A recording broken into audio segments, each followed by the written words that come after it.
I would like to begin tonight's webinar with a land acknowledgement. My name is Glenda Burrows, and I am speaking to you from the unceded traditional ancestral territories of the Coast Salish peoples, Musqueam, Squamish, and Tsleil-Waututh nations. It is because of the colonial history of violence and residential schools and an unjust system that we are on these lands. As early childhood educators, we are morally and ethically obligated to seek out these injustices and continues to oppress Indigenous peoples and to take action. As an early childhood educator, I acknowledge my responsibilities and commit to find a way to move forward. Thank you. And as I mentioned, my name is Glenda Burrows, and I am a director on the board of the Early Childhood Educators of British Columbia, ECBC. I would like to thank Sonia Tavares, former board director, who has continued to support our organization by providing her technical expertise in setting up the platform on which all of us are meeting to listen to the ECPN Pedagogic Conversation Series number 4. ECEBC is a nonprofit charitable organization that represents the early childhood educators in this province. We support our members by education, workshops, conference, and advance the quality of early care and learning. And we also educate communities on the work that is so important that we do. I would like to turn this over now to Randa, Khattar, who is going to introduce the speakers for this evening's session. Tonight's webinar is a continuation of the conversations that took place last Tuesday, October 13th. Thank you very much. Thank you. Thank you, Glenda, very much for that kind introduction and acknowledgement. My name is Randa Khattar, and I'm one of the Early Childhood Pedagogy Network directors. I am joining you today from Treaty 13 territory, the traditional and ancestral lands of the Mississaugas of the Credit, the Haudenosaunee, the Anishinaabe, the Chippewa, and the Wendat people. Treaty 13 is the homeland of many Métis people as well. I offer this land acknowledgement to express my deep gratitude as an uninvited guest on these lands and to honor the lands currently and ancestral keepers. I also enact this land acknowledgement to remind me and you that our pedagogical conversations cannot be outside of the current narratives of exclusion and erasure in early childhood education. The ECPN is committed to acknowledging that education is a political project capable of great violence, as evident in the history of residential schools. We believe with bell hooks that education also holds the promise and potential of creating a paradise. However, this is only possible when we labor together to create alternative narratives of early childhood education. It is hoped that this series supports each of us in considering how to reimagine curriculum as a form of making that is always responsive to the conditions of our times. The Early Childhood Pedagogy series, led by the Early Childhood Pedagogy Network, pedagogists, invites early childhood educators to think deeply about pedagogy and creating curriculum. I would like to honor our partners in these series, ECEBC, thank you, and the CCRs that participate, and we'd like to acknowledge our funder, the Ministry of Children and Family Development. The sequence is this 4th series of conversations, and this is the second of 2 consequential conversations thinking about what COVID-19 asks of us in terms of our work with children and families. Before we start, I'd like to remind you all to put your questions in the chat, and we will be curating them throughout the presentation, leaving time at the end to do that. So without further ado, it is my great pleasure to welcome back Adrienne Argent, who will be introducing our panelists.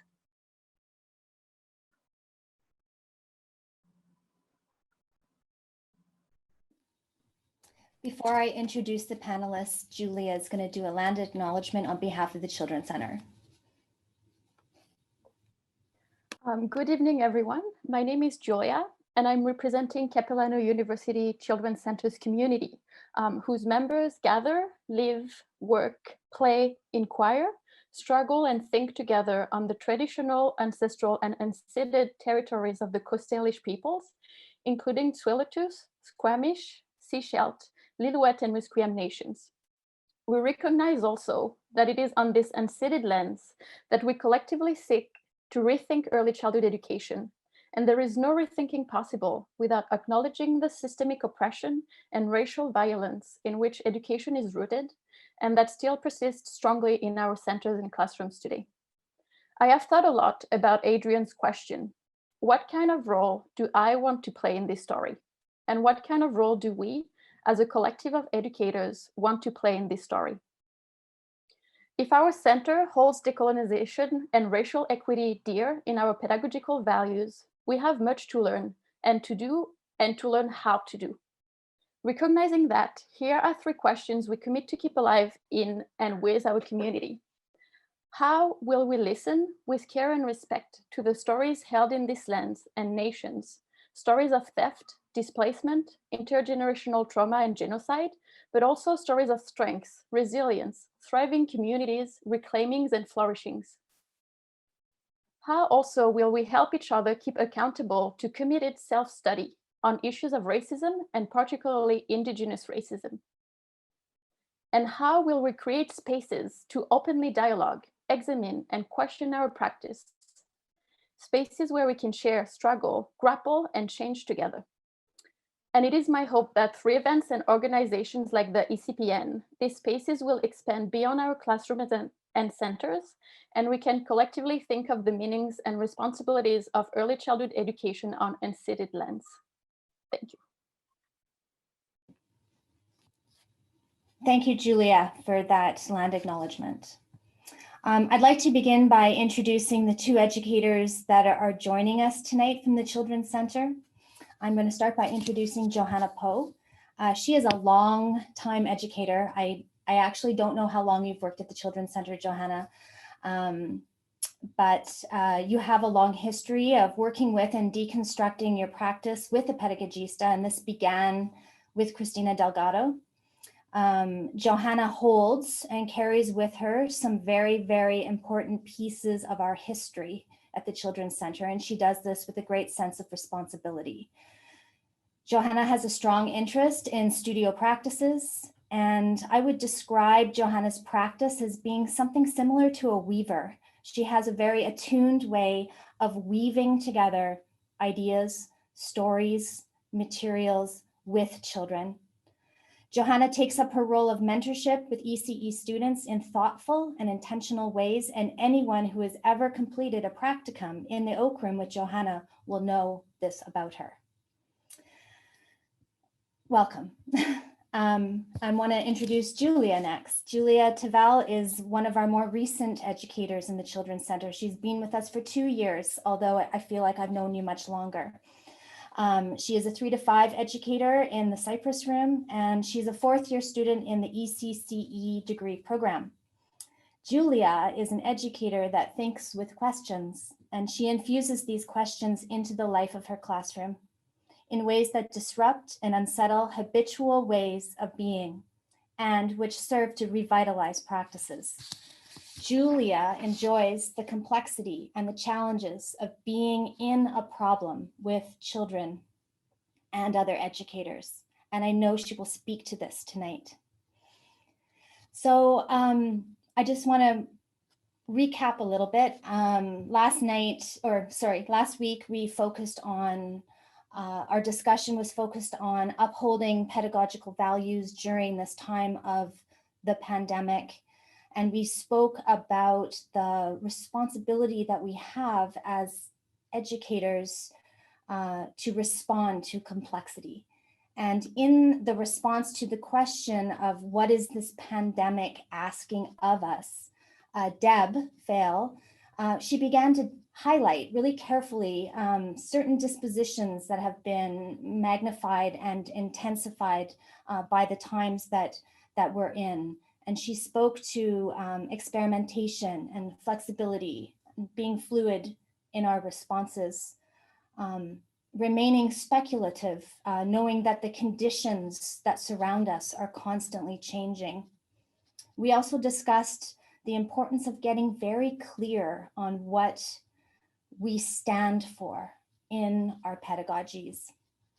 And these understandings and these dispositions have become necessary and urgent guides for living and for learning together with children and families and with ourselves during this pandemic. And tonight we're carrying these ideas with us into this new discussion as we look a little closer and discuss how we can remain steadfast in our commitments to the laboring of collective life, and how we might think about the ways we co-create curriculum and the kinds of questions that might guide us through living inquiry during COVID times.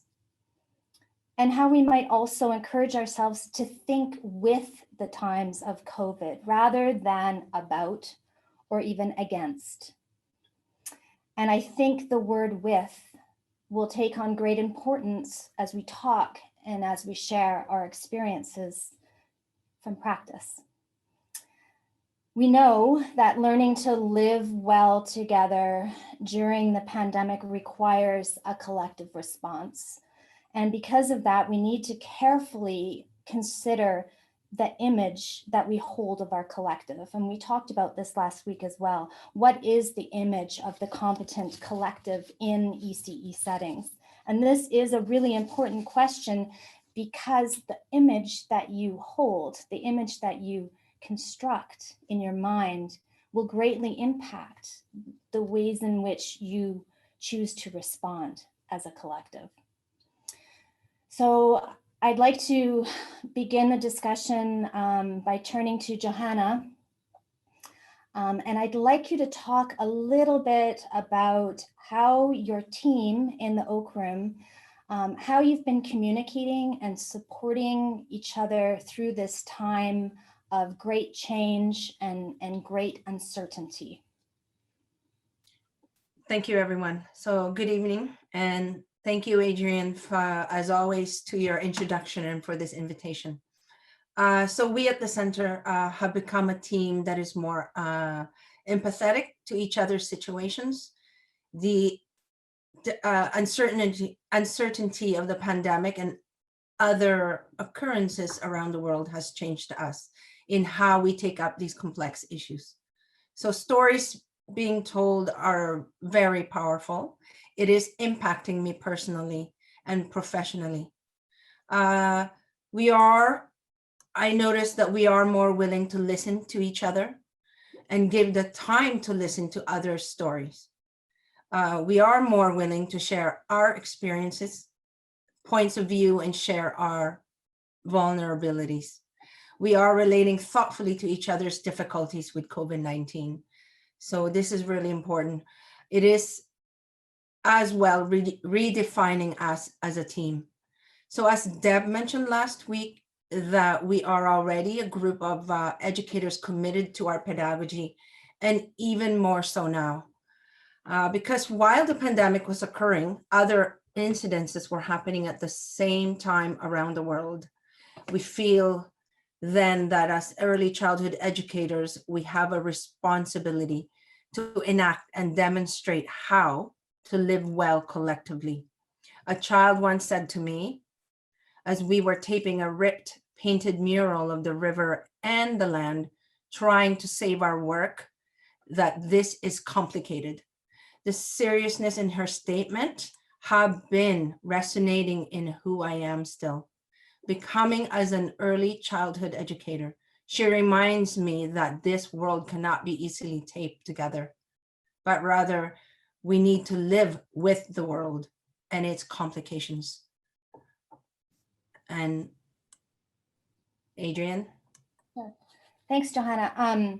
you said something that I thought was, I'd like to emphasize a little bit. You talked about how this time, during this time, you're redefining yourselves as a team of educators. I find this a really powerful statement because you're not speaking to simply adapting to a new situation or a temporary way of being, but rather you are redefining and re-envisioning your practice, which is quite radical.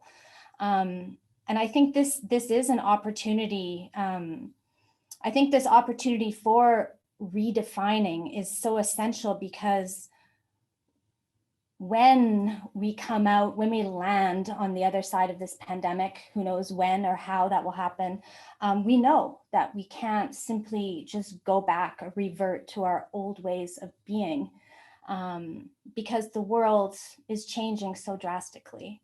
So I think your response about redefining is really, really important for us to think about. And Julia, I'm wondering if you could sort of step into Johanna's thinking here about how we might respond and learn to live in a world, as Johanna says, that is so full of complications. And what are some of the ways in which you are struggling with complication with your team, with the children, and what are you noticing through this process of struggling with complication? Thank you, Adrienne. I think for me, there is one word, and it's a word you used to in when you presented me as well, that is quite important, and it's the word problems. And it's a word when I started at the Children's Center that was presented to me for one of the first time as, instead of something that we're trying to shy away from or that is dreaded, as something that is positive and generative and full of opportunities and even exciting. And I remember in all the rooms of the Children's Center, we see educators and children calling out to each other saying, I have a problem, with so much joy in this statement, we have a problem. And I think it's a very important way of thinking about complications and problems as something that we want to be with and stay with and dwell with together. And how this learning to struggle together is, for me, at the center of learning to live together in complications. And when you start to see problems that way, it completely changes how you experience the pandemic or any radical change that is put to you in your practice, I think. And it opens up a space for sometimes joy in the middle of chaos, which is really exciting, I found, as an educator working in the teams that we have the chance to have at the Children's Center. And there is an example I was sharing with you another day that was not directly linked to COVID, but as well, that was about the smoky days that we had when there was the fire in the States. And I remember coming in with this very, almost to me, seemed like an impossible problem of having to be outside for COVID and inside for the fire, and how can you be in both at the same place? And in the Cypress room, through the pandemic, with one thing that has defined us as a room is we spend a lot of times outdoor, and much more than we used to before. And the fires were the first day we were almost pushed back indoors, forced back indoors in our classroom by something that was we were not ready for, and something that was outside of our control. And I remember this feeling of a deep uncomfortableness as I went through that first day. And I remember the end of the day and all the that felt a bit chaotic. But I also remember at the end of the day with the colleague that was left there, us trying to think back, and she proposed to me, let's experiment and let's move our furniture in the room. And let's see what, when we move furniture in the room, what happens to the children. Let's come back tomorrow to see what change this small recomposing of our room happens. And it reminds me of something you tell us often in our practice, is to think about the difference between reacting and responding to an event. And when I speak about when I think about those fires and I think about my first day, I felt really much in this reaction, constantly telling children, don't run inside, don't move inside, because we were not used to being inside. And I remember this invitation of my colleague as, let's recompose our room, as really, how do we respond to the situation we are thrown in without wanting to? And how do we take those challenges, such as the fires of COVID, and experiment together? And I think experimentation is a word that Deb spoke a lot about last week.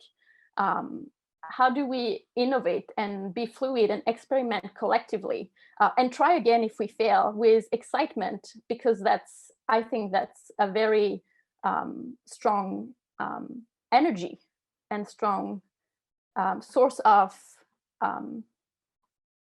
energy. Yes, you spoke to so many important things. I think thinking back on past project work and documentation that's generated from the projects, we've learned that there can be joy in problems, and that problems don't have to have this polarizing effect on us, that they actually are opportunities to pull us closer together. And I think there's been a real shift in how we approach problems and how we choose deliberately to respond rather than react.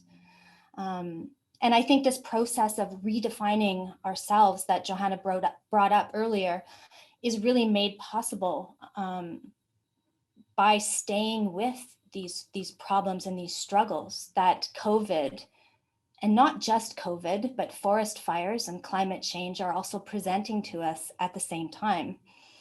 But also struggling just through the dailiness of our practice together. These collective struggles are actually doing something to our relationships, and they're activating something within us as a team.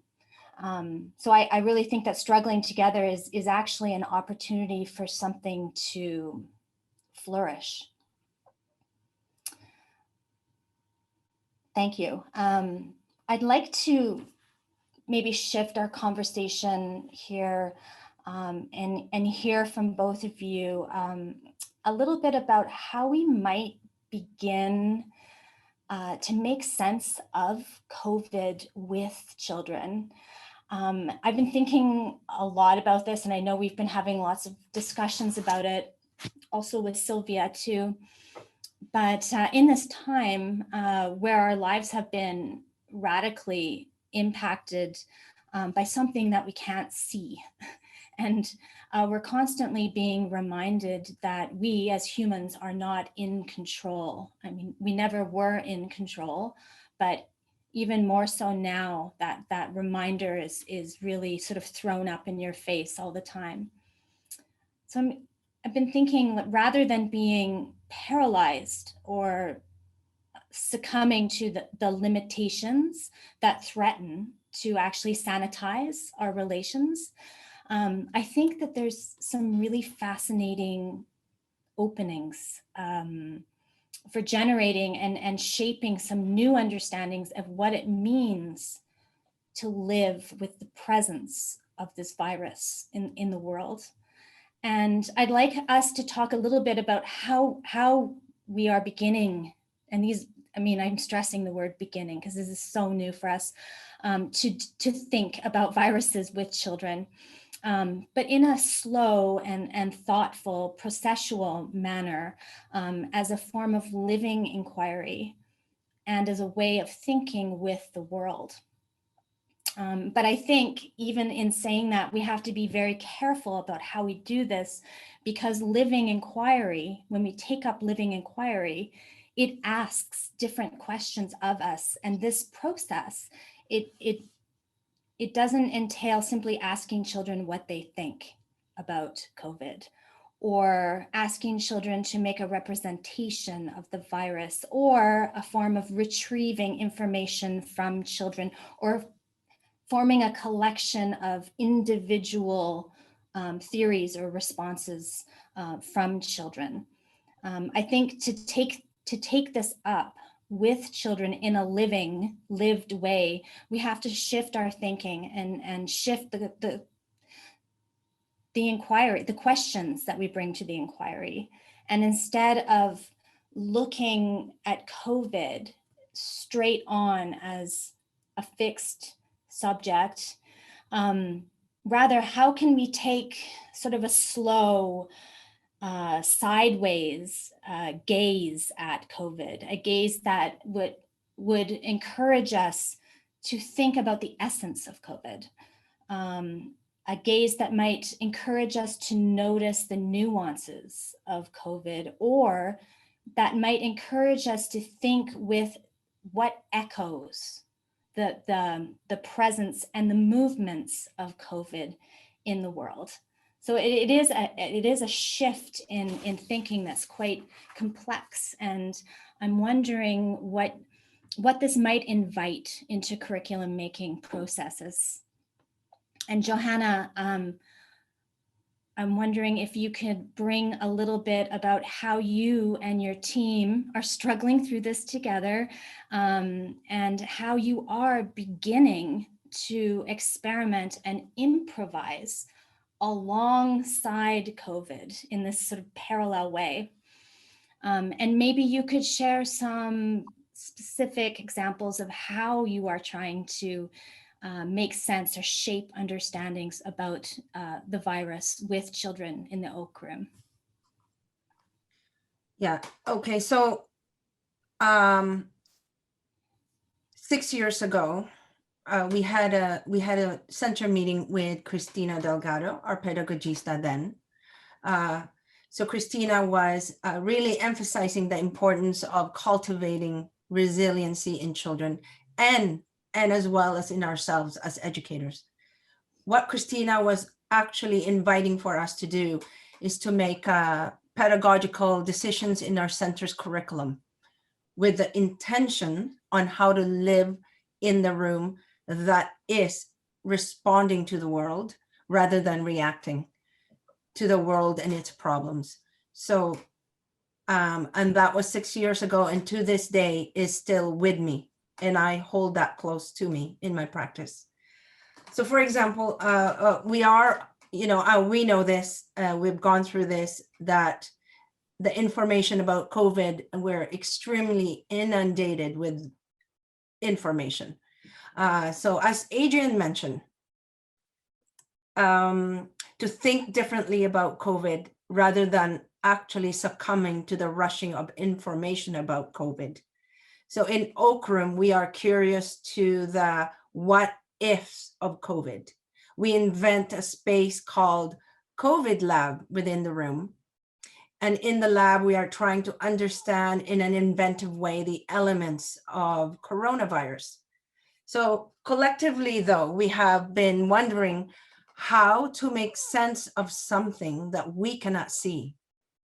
So the lab space has like suggestions of coronavirus brought from our many walks during the summertime, a large exaggerated size wire construction of COVID-19, traces of past work with the brain inquiry, and all these objects and traces are posing questions to us.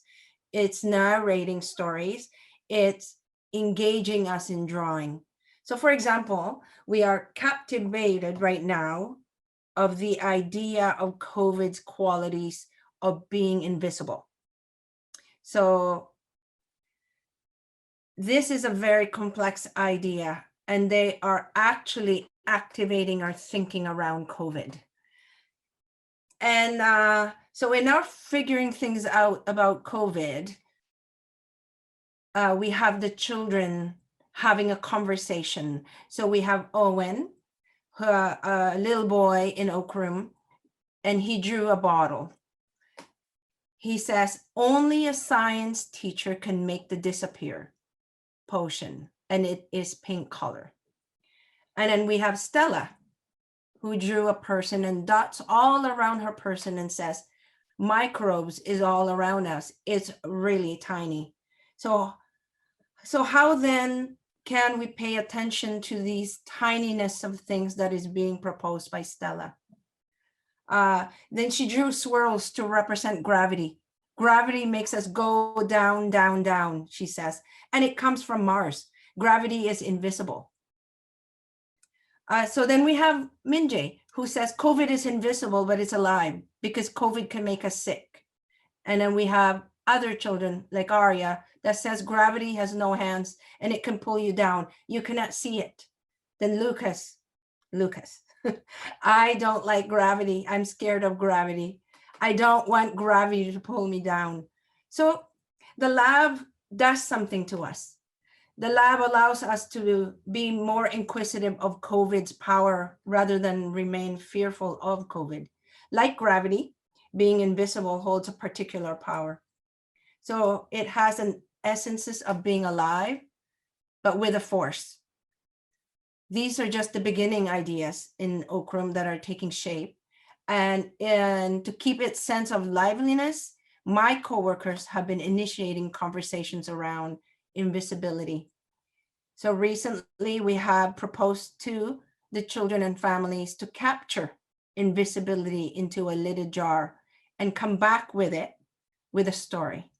Again, this is just our collective initial thinking around invisibility and its relations to COVID. Yeah. Thanks, Johanna. That was a lot. Those are really, really rich, potent beginnings. I wish I could be in the room to experience it. But I think it's so interesting how you and your team have created this very intentional context, a space in your room that's dedicated and designed for careful examination of the essence, the qualities of COVID, the movements of COVID, the power of COVID, but also what resonates with COVID, ideas like invisibility and gravity. Yes, these are very elusive, intangible elements and forces, but they do participate and they do interact with us in the world. And I think these are really worthy of more examination with children. And even though I can't be in the room with you, I did meet an educator coming back from a walk with a small group of children, and they had their jars. And I was watching this one little boy try to explain that he actually had something in the jar. I think it was a smell that was invisible, and he didn't have the language. He didn't have the language to convey how or what it was. And he was doing it through facial expressions and through these beautiful gestures. It was so beautiful. It was very powerful. And I think that by taking up these elusive forces and thinking about them with children, it is going to encourage us to actually invent new ways of using language and new ways of talking about something that we simply can't see. I think there's so many possibilities. Julia, can you share a little bit about Cyprus and how you and your team of children and educators are thinking with COVID, and what sorts of ideas are you paying attention to? Thank you. I want to say I also thank you, Johanna, for this vibrant explaining, not really explaining, but sharing with us. I was there, Adrienne, when the children and the educator came back from that walk, and that child and the jar just was absolutely fascinating. This invisibleness, how powerful it could be, and starting to think about that. In our room, we don't have a COVID lab. I think what we focused or what we are dwelling with and thinking about is how do we respond to change collectively, and how do we, in our curriculum and moments, how do we learn to respond to change? How does it affect us? And how do we cultivate dispositions for change, such as innovation and experimentation in all kind of living inquiries. Something for me about COVID is also having it in our dialogue, having the words and speaking with the children about the decision we take, or taking this decision together, and highlighting how it does change our rituals and practice, and finding conversation with them to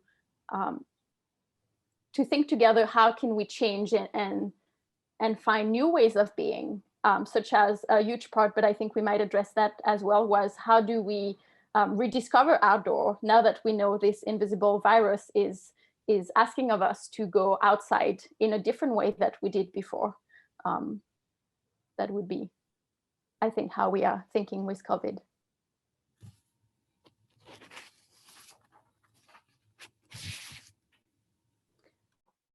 I think, Adrienne, as well, I was just reminded of some of the words you mentioned last week that was responding to the challenges of our times, of which one is the pandemic, and not the work of an individual, but a collective response. And I was thinking, I think, Johanna, you mentioned to me the word resilience when we were in the, when we were having socially distancing lunch together. And I remember, I think it's a value that every room holds, but this idea of staying together in the middle of COVID, I see that as a kind of collective resilience, trying to see the opportunities that it brings, trying to see how you can make sense of it through a COVID lab, how you can be excited about going to capture invisible things, and not a kind of resilience that is individual, but really how do we collectively come together to make sense of COVID as a group. And the strength that comes from being together while you do that is really powerful to me, and highlights how we all came as teams to go through these challenging times. Thanks, Julia. Yeah, I think it's really important that we emphasize the co-resilience in our teams rather than just the resilience that lies within the individual child or the educator. I hope that that's being translated across when we talk about that. And I think that that in itself plays a really big role in the process of how we are actually redefining ourselves as a collective of educators. We're learning to struggle through things better. We're learning to communicate and find ways to respond together. And I think that's just taking on so much more urgency right now in our relations in the center.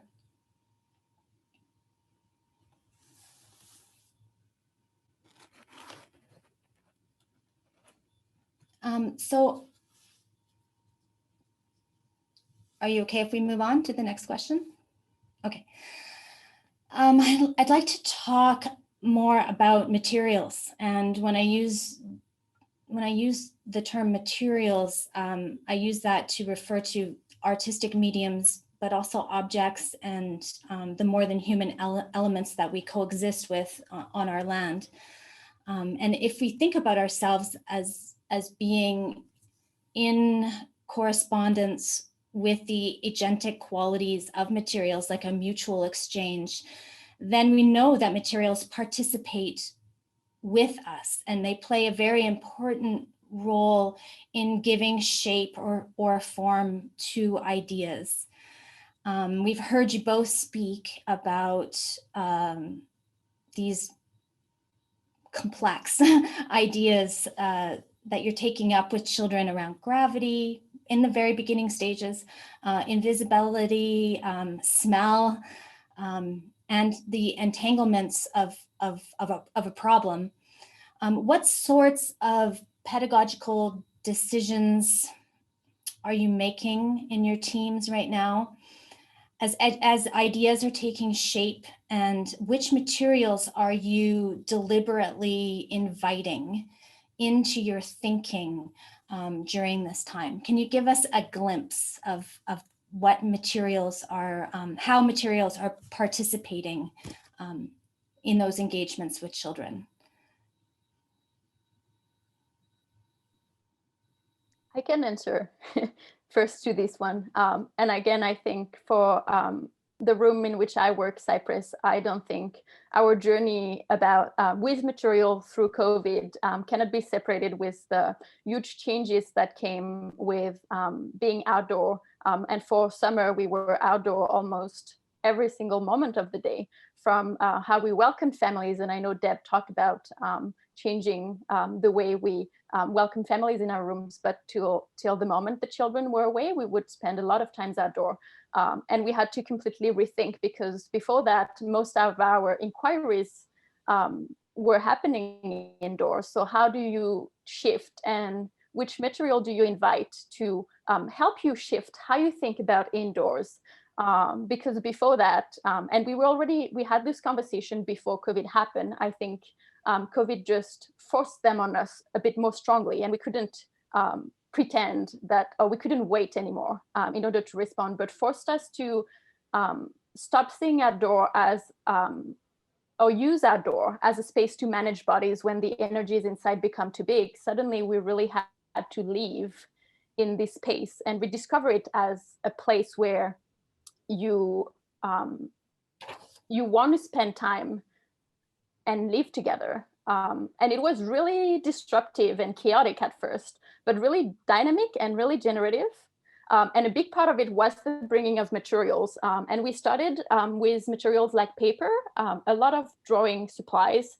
It started with pencil crayons, and then we had Sharpies, chalk pastels, some paint. We also took up music in a beautiful way outdoor, and some other materials that usually lived inside. And it was for us a way to reshape our relationship with our outdoor space. And some of these materials, I think, when the moment we brought them outside, brought a lot of complexities and uncomfortableness, not only in the children, because we had to learn. We have a big outdoor space, or a space that invited the materials to travel a lot. And as educators, it brought a lot of discomfort to find Sharpie pens left on the playground, to find chalk pastel everywhere. So I think it was a lot for us and for the children to experiment and find ways to live together, to see how these materials would travel, to let them travel, to see how we could gather them somewhere, the way they were displayed, what kind of drawings would they invite, what kind of living would they invite in this new space. A big part as well, being outdoor, was how do we create spaces for gathering? That was also a question a colleague asked me as we started thinking about the transitioning outdoor with COVID. How do you create spaces outdoor where you have more space that makes you want to gather together and have this moment of conviviality? And we did a lot of experimentation with mats on the ground, or how you dispose your table in the space, how you present the paper, how do you bring a basket of chalk pastels that will invite children to come, or how do you bring a guitar, and how do you introduce these materials in a way that makes you want to gather together? And that was a very exciting noticings of how does bringing new materials completely change your ways of being in a space. And one thing that I found really exciting about drawing in particular, as now we've taken new inquiries, and a lot of them we started to explore through drawing, was how the outdoor invites new ways of drawing, of thinking together, that our indoor space did not, and invites new children to draw, children who did not like to draw indoors, because there is more space, and the materials are allowed to move very differently than we used to allow them indoor. And so the outdoor really has an agency that is shaping now the inquiry we do, with much bigger, larger drawing, or much more children drawing on the same space, in the same space, or on the same paper. So it's really exciting.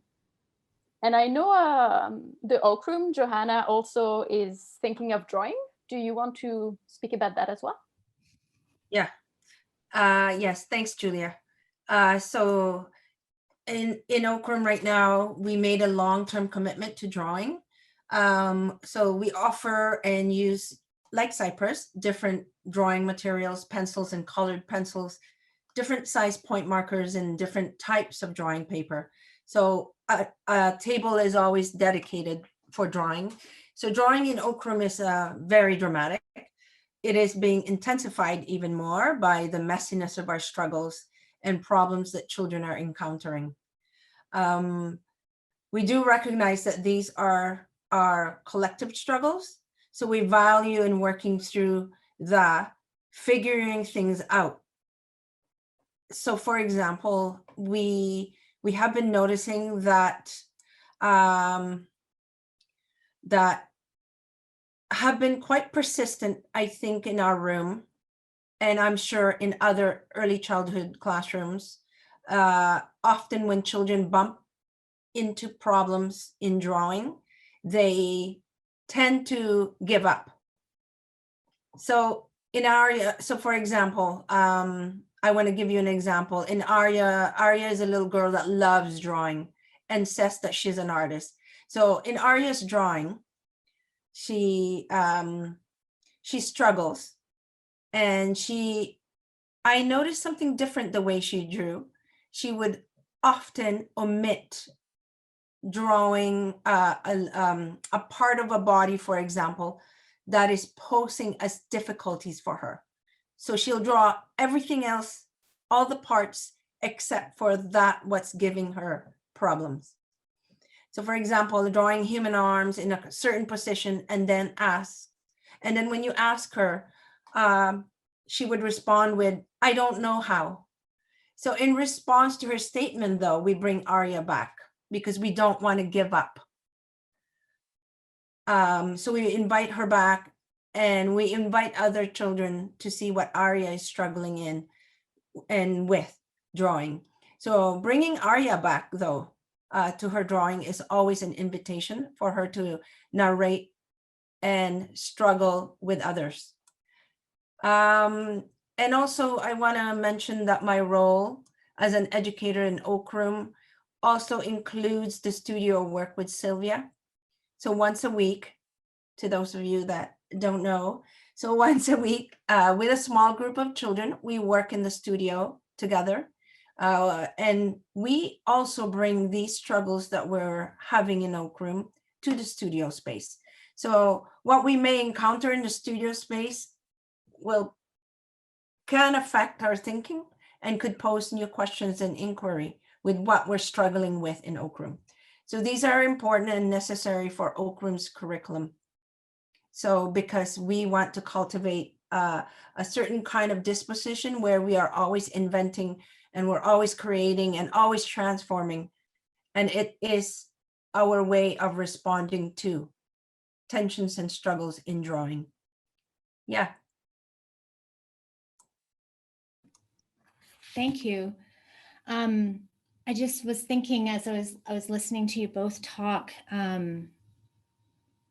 Julia, you sort of triggered a flow of thoughts in my mind, and I think, if I can be very transparent, you know, as a center historically, we have actually always struggled with our ways of thinking about the outdoors. We've had difficulty in sustaining our commitment to blurring the boundaries between the indoors and the outdoors. And I think it's interesting that this time that we're in has really forced us to take that up in a much more serious and urgent way in our classrooms. And Julia, just the way that you spoke about the chaos of bringing these materials into a space where there's no boundaries or right angles, and thinking purposely about how you can create spaces for intentional gatherings and clusters of children, and how the materials tend to scatter and spread all over the space.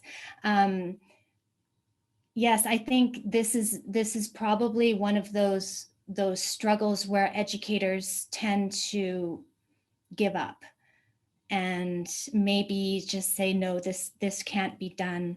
But I think there's so much value, and I think the story that you're telling is reminding us that we have to give time, and we have to, again, return the next day and try again and have these ongoing conversations and negotiations with children about how we respect materials and how materials can live and participate with us in different spaces, especially the ones outside of the classroom wall. That was a really good reminder. Oh, and if I can just interject a small thing, Adrienne, I think it's negotiation with children and negotiation as a team. I think why it was also possible for us as a team at that moment, particularly to start thinking about outdoors differently when before we had tried but never really got into it, was how COVID made us much more willing to listen to each other in different ways. And I think Johanna spoke about it at the beginning, but how it opened a new way of trusting each other and of being vulnerable and of listening in this negotiation, because everyone has very different ways of being with those materials and different feelings when those materials are out, and really not shying away from this sometimes very complicated negotiations between a team with a team, and taking time to be in this dialogue and experimenting and trusting each other in this experimentation. I think that's what made it possible, whether maybe before we didn't realize how strongly we were able to do that. Mm-hmm. And also you're drawing my attention to the importance of how we create a particular culture or shared understanding around ideas, around materials, and how materials, again, participate with us in a particular space. And that is a process of constantly returning to. Because with every new child, every new group of children that enter into the space, they step into this current, this current of culture that's happening. So I don't think we ever get to a place where we've nailed it, where we've got it, where everything is harmonious and works well together. I think we can quite confidently say that we don't believe in that anymore.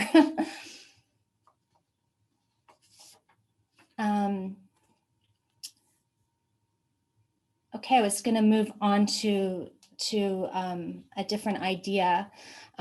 We have a long history to the ways in which we think about time in the Children's Center and our relationship with time.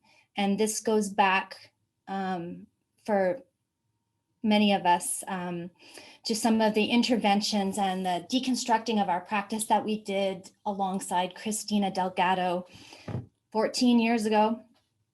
And again, this is a very important piece of our history that educators like Johanna and other educators in the center have to attend to and talk about and bring these interventions, these experiences, these learnings always into where we are currently situated with our practice. They can't go forgotten or overlooked. And I know that some of those exercises and dialogues that we had in those early days with Cristina, I most definitely carry them with me. They still inform me. They're still very fresh, under my skin. And I definitely carry them with me into the classroom when I'm teaching ECE students and in my work as a pedagogist. These are ongoing conversations. I'm always interested in generating dialogue around how time is lived and how we can break our reliance on the clock as something that governs and manages our bodies and our relations. It's very easy to get pulled, yanked almost violently back into the clock mentality, clock thinking. So I'm curious how the pandemic might be transforming or impacting the ways in which time is experienced and lived in the center, in your rooms. And what are you noticing about maybe new rhythms of time? And through paying attention to time, what are you noticing? What's happening?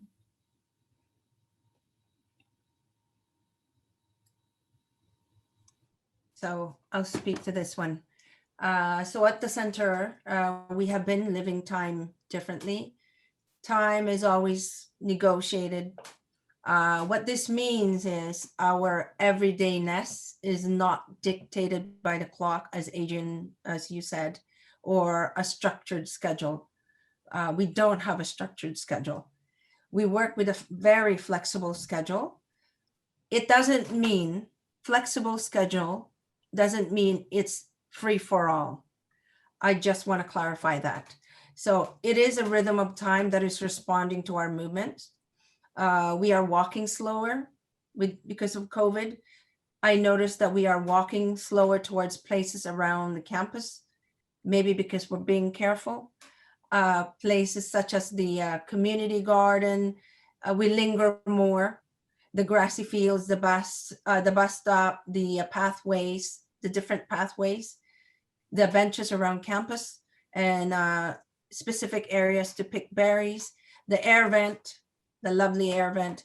And in this time in the pandemic, we are more, and I noticed this with the children and ourselves, we are more attentive to listening to life outdoors. And we are seeing more tiny things, small things, and we're wondering about its relation to these familiar places that we go to.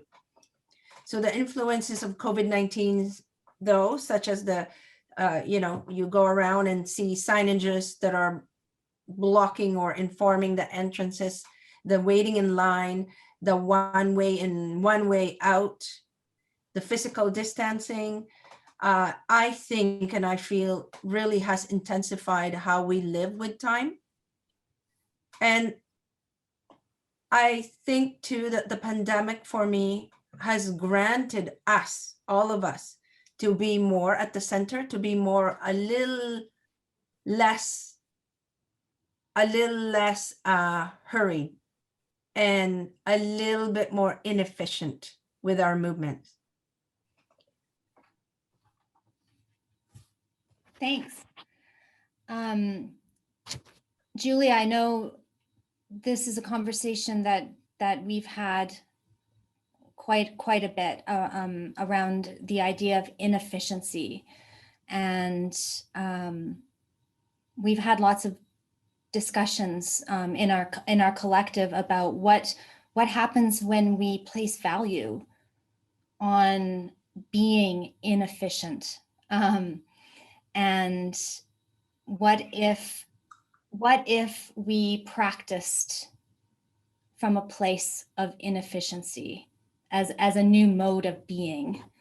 I'm wondering if you can share some of your thoughts, because I know you think about this a lot.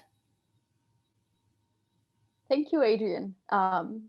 Inefficiency is also one of these words I was introduced to when I started working for this children's center. And it's a word that really surprised me when I first hear it, because it's not often associated with any kind of work. No one in our capitalist society, no one is supposed to be inefficient.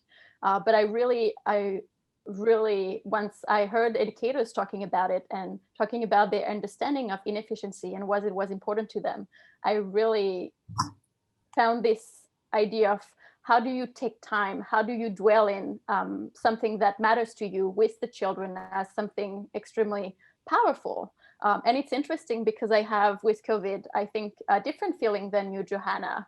I feel like COVID-19 and the talks about COVID-19 and how CCE and the talks about how early childhood education should act in terms of COVID are forcing me to be efficient again, or at least making efficiency more visible.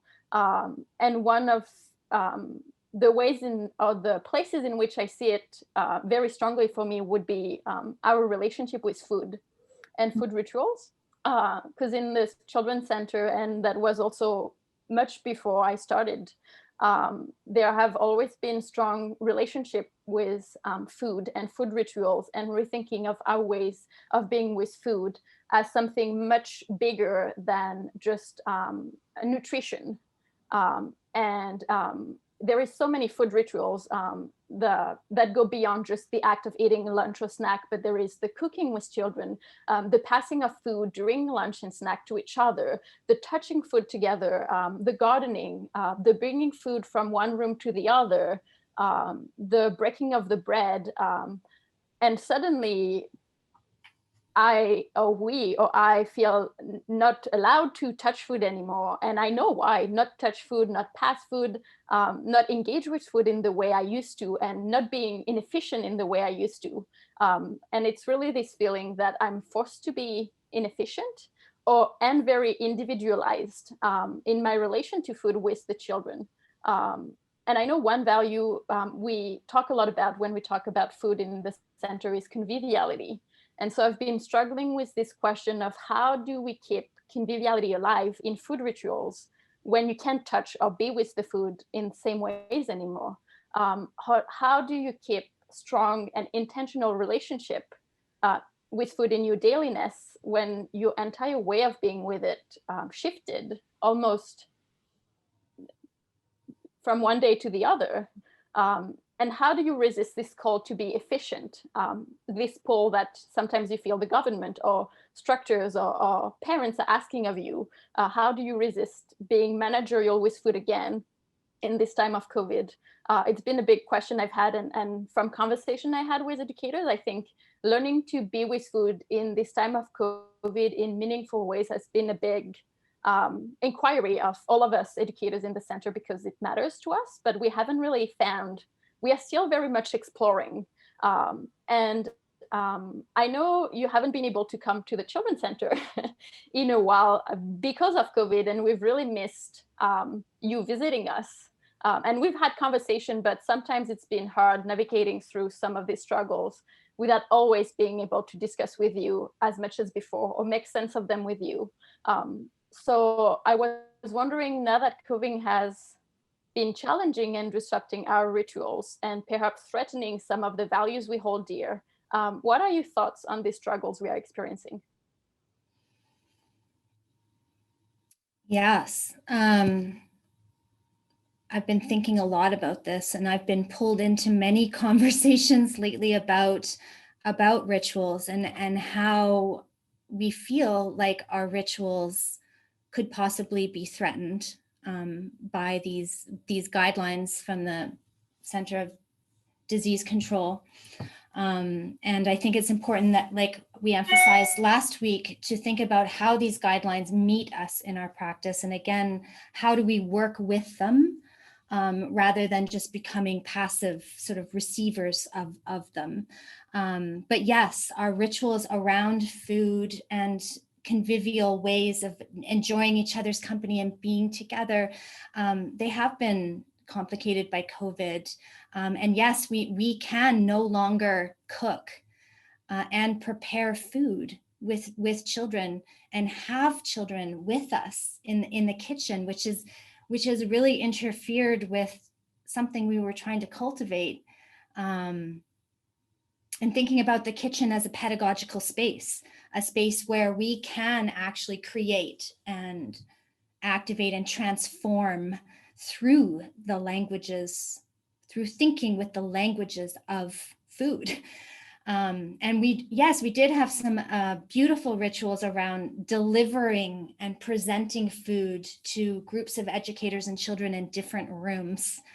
But I do think that eating and gathering around a table in the name of conviviality can still take place in meaningful ways, not just in how we nourish our bodies, but also in how we feed, how we nourish our relations.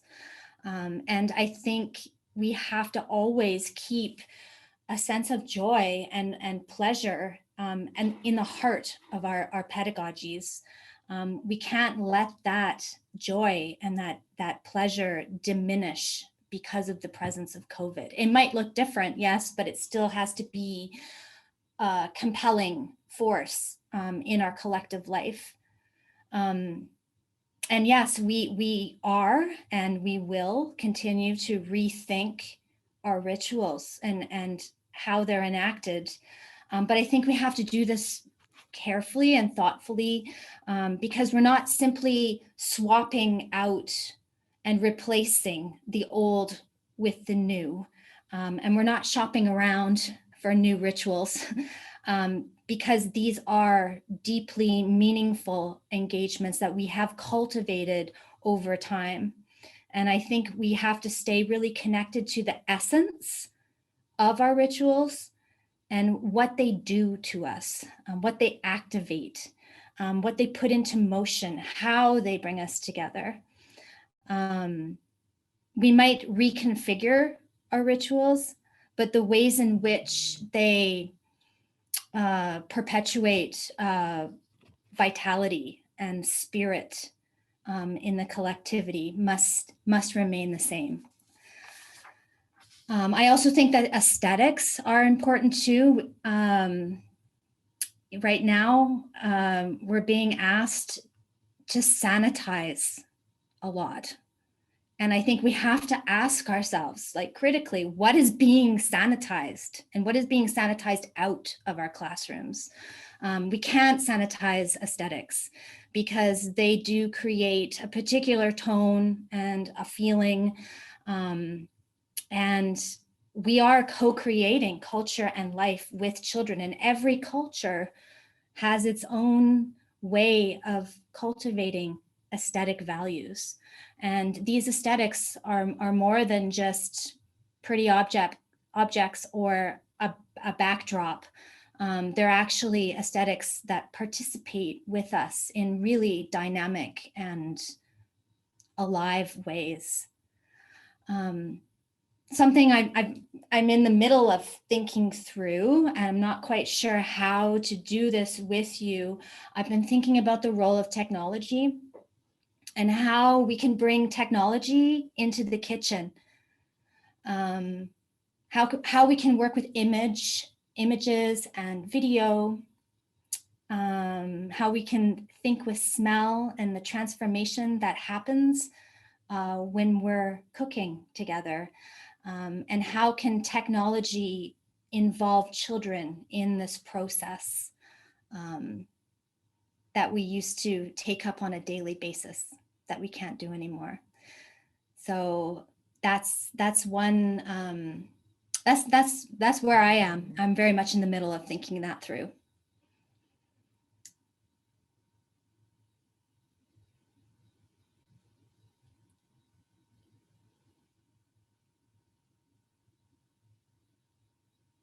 And Kathleen, if you are moderating still, I don't think the three of us have any more questions for each other. If you wanted to perhaps turn it over to the larger audience.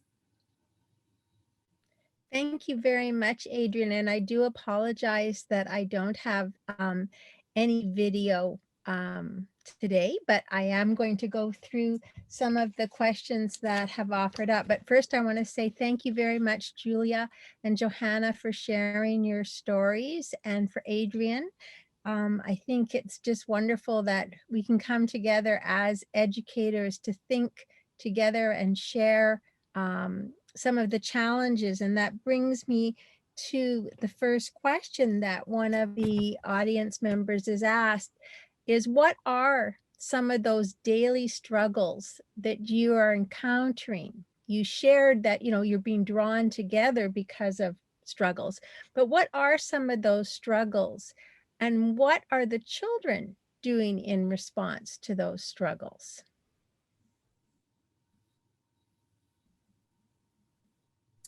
I can speak about one that comes to mind because we are very much in it right now with the children, is thinking together about, or struggling about, how do we keep our new, very fragile connection with the outdoor when the weather is completely changing and we can't, and the cold, I think, is really influencing that. And it's very much beginnings of thinking, and it's thinking on this one, both with children and families. And often it's asking the children as well, who know the classroom and who know our rituals, thinking together, do you have ideas about how we can stay outside? Or what would make you warmer? Do you have suggestions? And a few children suggested they wanted to do tea gatherings, tea parties outside to warm their hands because they know the feeling of the cup. So we've brought our old tea gatherings from indoor to outdoor, and now we're sharing tea. So that was one of the children's proposal. Some ideas are being worked through. A child offered to me that we could build fires outside, so we are thinking about that.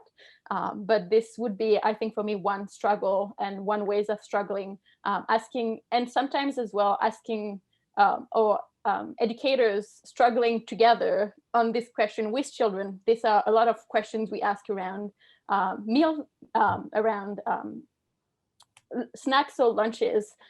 Because it's a moment where we are together. So these are often questions that come up in our moments of gathering, which is would be one idea for me of a struggle. I'm not sure. I hope I answer the question. Julia, that's a beautiful way. Thank you, Julie. Oh, That is, I love these struggles with children, because like Johanna brought to our attention, you know, we are redefining our work with children and we're not going back. You know, what we're creating with children right now is what is going to carry us through, you know, well after there's a vaccine for this virus. So hopeful.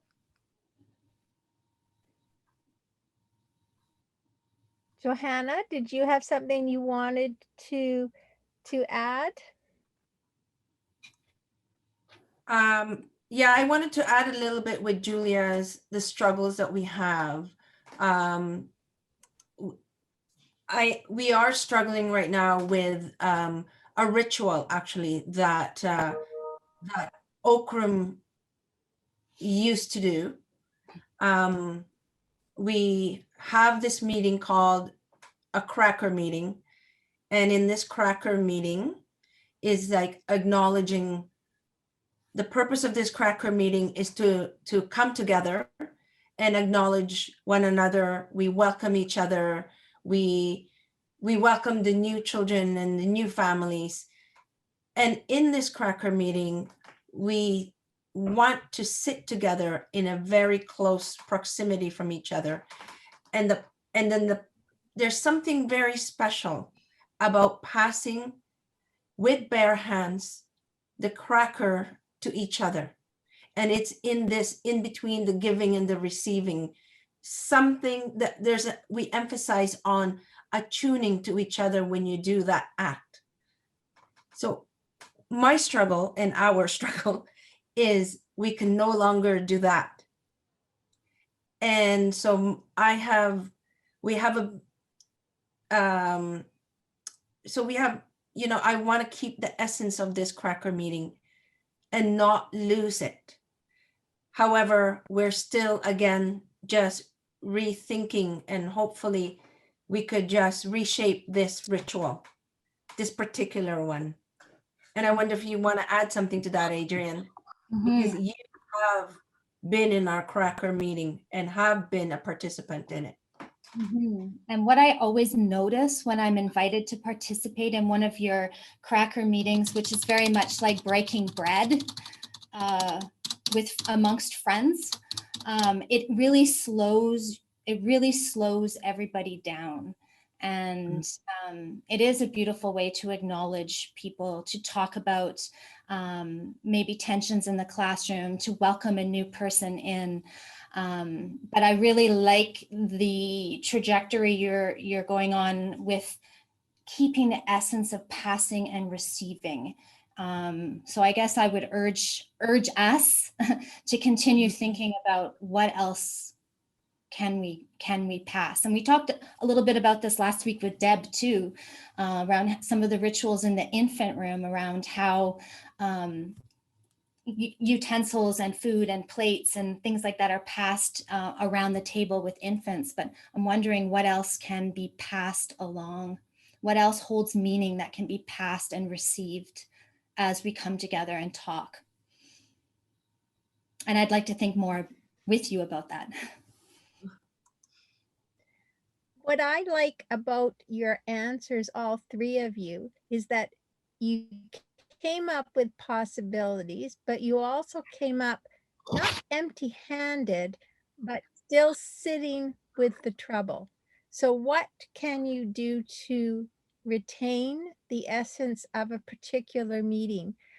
And what you were able to do, I think that helps all of us, is to sit down together and think about what is the essence that we have for this meeting. Because it really wasn't about the eating. It was about the receiving, and it was about the giving. So how do we now then think about how can receiving and giving still be maintained? And bringing the children into these conversations about entertaining, a cup of tea outside to keep yourself warm. So I think that helps us really think about the staying with the trouble. So COVID really is just a trouble of many troubles, as you alluded to. And one of the questions talks about how do you think that the children will sort of overcome COVID? But I'm wondering, and this is, I apologize to the person who posed the question.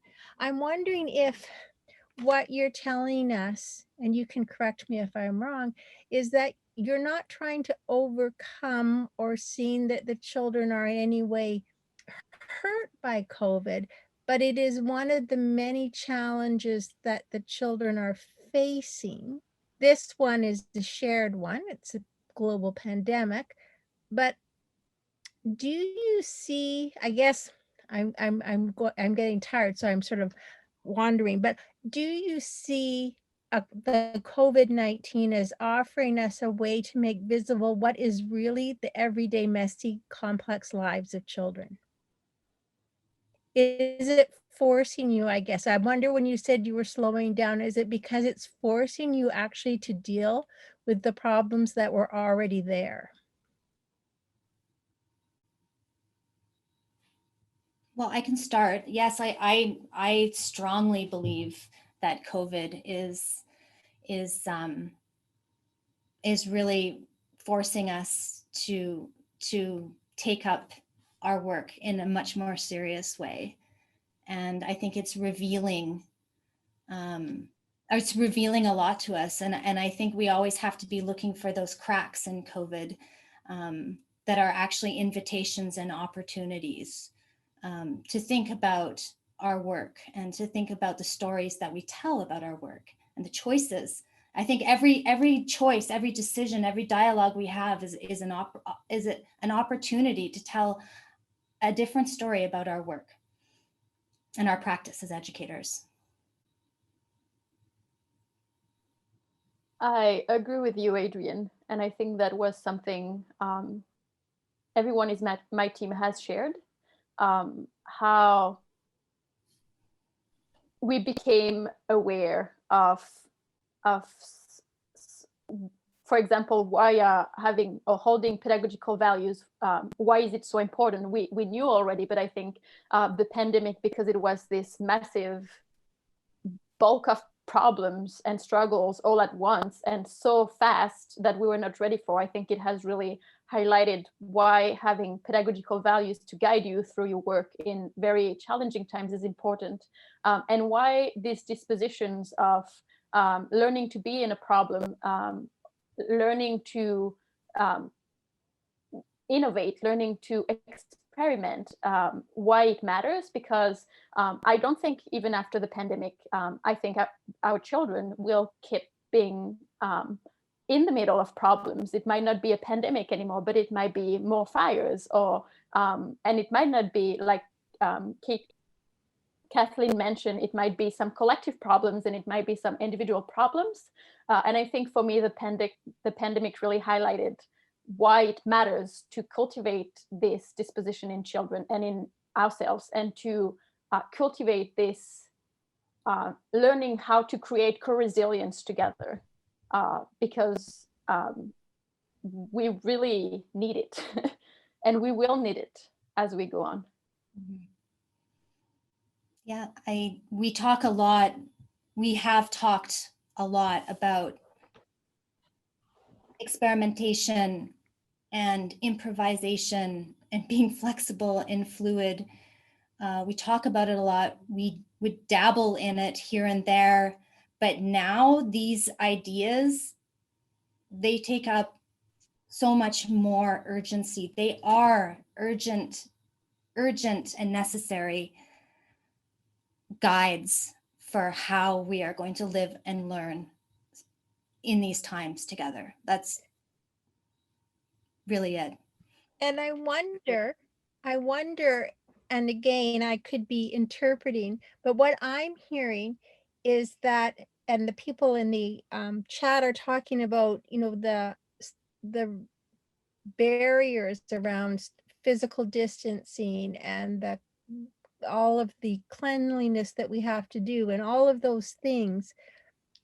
Are you seeing those as keeping children apart, or am I hearing you that you're actually looking for ways to come together in those in a time of physical distancing? So maybe Adrienne, you could tell us a little bit more about, you know, yes, the children can't cook with you, but now you're trying to think about how they can still cook with you, but not physically.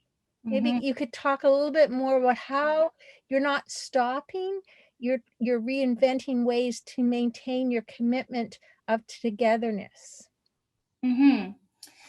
Yeah, it's it's difficult for me to respond because I can't be in the room and I can't be in the kitchen, but I have been trying to visualize, you know, the children still having a connection to the kitchen and still being interested in what happens in the kitchen. And I think maybe it's going to encourage different dialogues about food, about why we're eating particular foods, about children's particular understandings of food. I don't know, I think we're going to have to think about different ways to pull children in so they can participate in food differently. And I'm hoping that technology will play a role in that. That's where I'm at with that.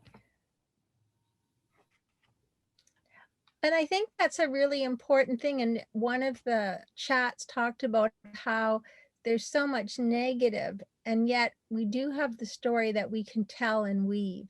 And this is not, of course, in any way to minimize the tragedies that COVID-19 have brought, but how can we continue to think about how to be in a collective with particular restrictions invites a different way of thinking than we can't do this, but rather how might we do this, keeping, as you said, Johanna, true to the essence of what you are wanting to hold. And I think that that's a really important thing, as you mentioned, Julia, why your pedagogical commitments are so important, because it asks you not to change what really matters, but the doings sometimes look different, which is a little bit different, right? You haven't changed what really matters. It really matters that you create a collective community. And you had rituals that you did. But what I'm hearing you're saying is that you're struggling. I mean, it's not like Adrienne said, you're not doing this easily, but you're struggling with it. Is you're trying to think about how do we maintain what we truly think is important. And one of Melinda mentioned that in the chat. She said, you know, this is helping us think what really is important. And then how do we maintain that differently? Kathleen, can I add something to that? Just, of course. Okay, just hearing you talk, I was reminded of the conversation we had last week too, and I think this plays into the stories that we communicate with families too at the end of the day. Because we don't know how families are imagining how we gather together to share food. It was a certain way, and they probably know that it's different, but how can we tell a story that still captures the togetherness of how we gather? I think that's really important. And one of the questions I think speaks to that is, how has this, you talked about how COVID has, I just want to make sure I read the question correctly, has redefined you as an educator. And I think I've heard some of those redefinitions, but can you speak a little bit more to them? What was the process of redefining yourself? Johanna, I feel like that originated from you at the beginning. Do you want to maybe start? Redefining? Yes. I would say not necessarily just me. For me, I am thinking about a collective. It's redefining us as a team.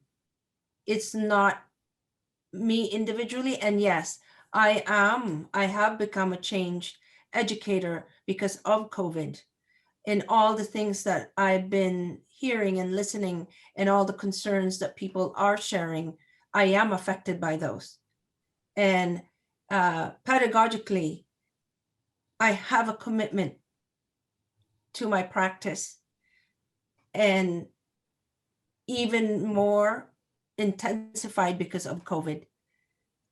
And I think, Kathleen, one thing is, when I spoke about the resiliency, that is definitely in our team, and that's where the children come in for me in my practice, because of who I am, and I want to be more resilient to such things as COVID. And in turn, the team becomes that too. Am I making sense? And it is affecting the children. I think you are. Mm-hmm. Go ahead, Johanna. It is affecting the children. Affecting the children. We are affecting the children and the children are becoming resilient, practicing resiliency. It is a disposition that we would like to cultivate in our center. I agree with what you said, Johanna, about in the center, how it's hard to talk about how you are redefined as an educator without talking about how you are redefined as a collective, because it's so intertwined. And I think about the question when I ask myself, how was I redefined? Or how am I redefining myself as an educator through this time? I think about a question I think Deb asked on last week, that was, what kind of educator do I want to be?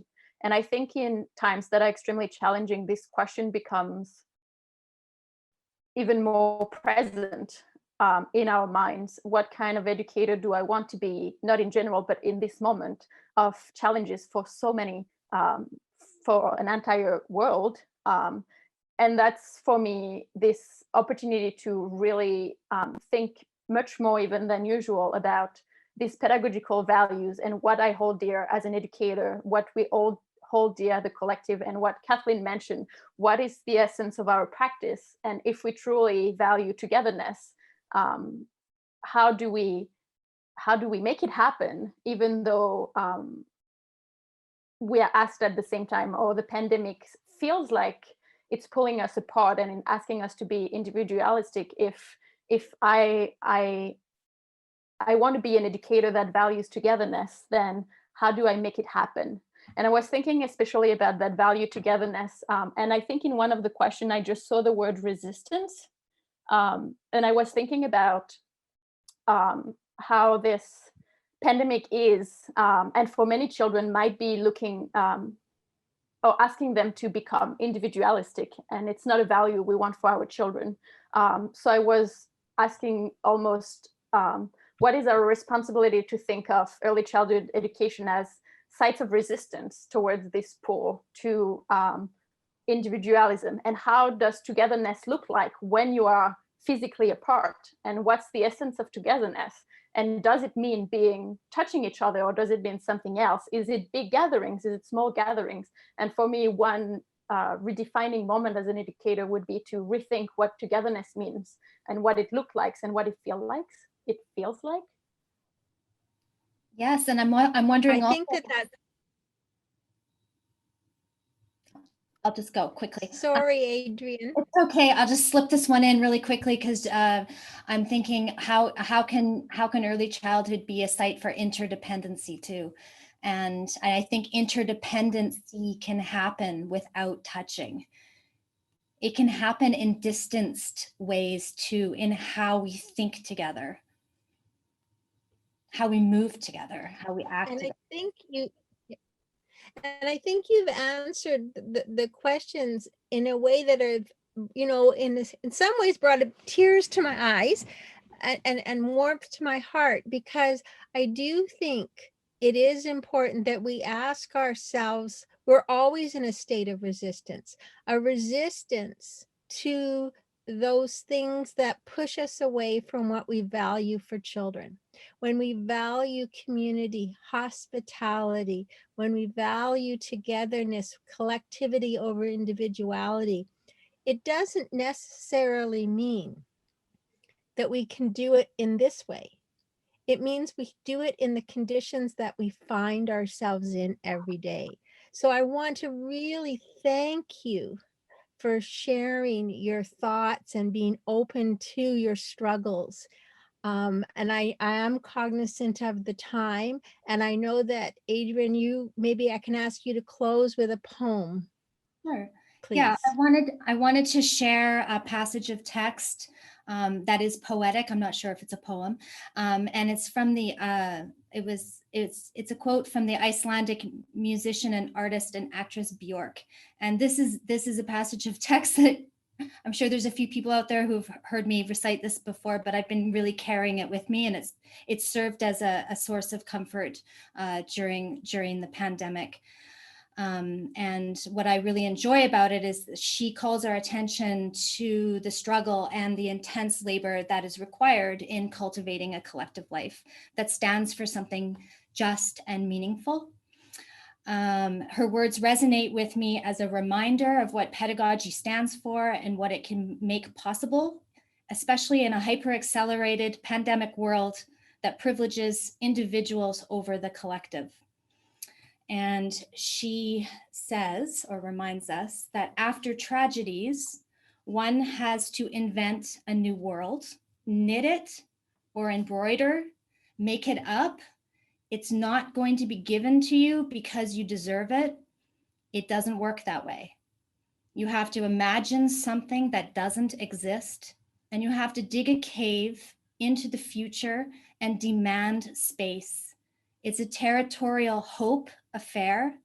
At the same time, that digging is utopian, but in the future, it will become your reality.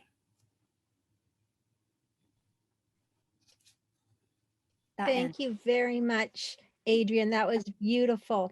And I do think it's so important that we always imagine what is not possible, because I think we can be physically close without being physically close. We can be sharing a heart without being in the same room. So thank you very much. I want to wish everyone a wonderful evening. Stay safe, stay healthy, and take care. Good night, everyone.